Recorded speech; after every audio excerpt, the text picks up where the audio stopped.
Step 2創新實驗室係一個透過遊戲同實踐活動激發創意思維嘅工作坊。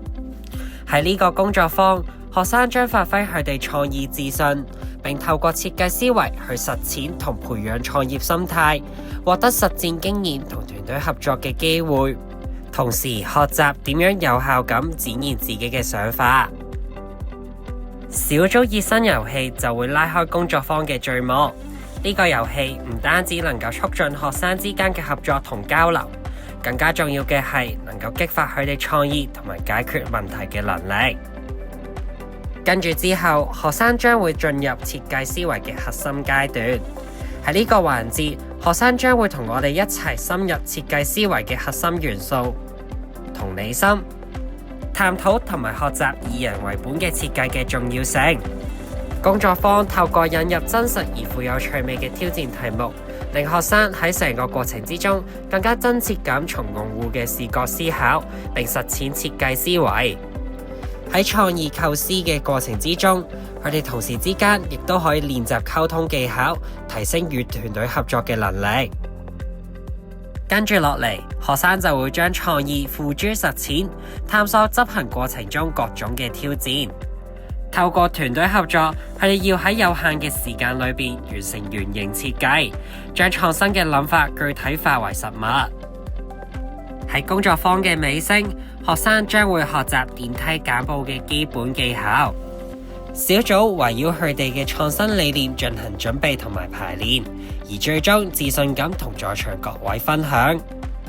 而家等我哋嚟一齊聽下學生同老師對呢個工作坊嘅諗法同埋收穫啦。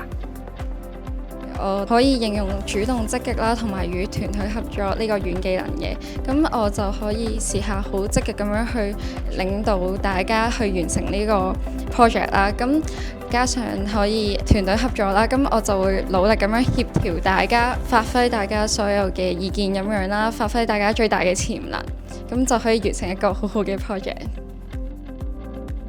未來喺我嘅中學生涯仲有3年啦，咁一定會參加大大小小唔同嘅比賽啦，咁所以我就希望都會自己可以捉緊機會啦去參加啲比賽嘅，咁我希望喺其中咧都可以用創新呢個軟技能咧嚟到去整一啲全新嘅產品，可以贏得比賽啦，同埋可以服務到社會嘅。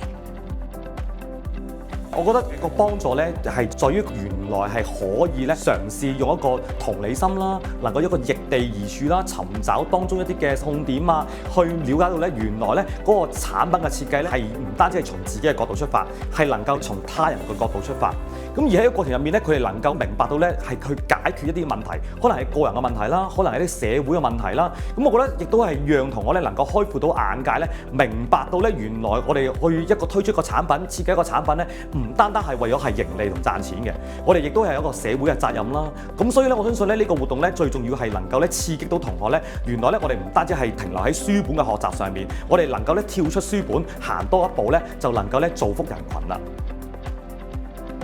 而創新實驗室咧，正正就係一個能夠咧，讓同學咧係將佢哋一啲嘅想法咧付諸實行，所以咧能夠短短喺個半鐘至2個鐘之內咧，能夠做到呢個效果咧，我相信創新實驗室絕對係一個理想嘅活動。Entrepreneurship is a life skill.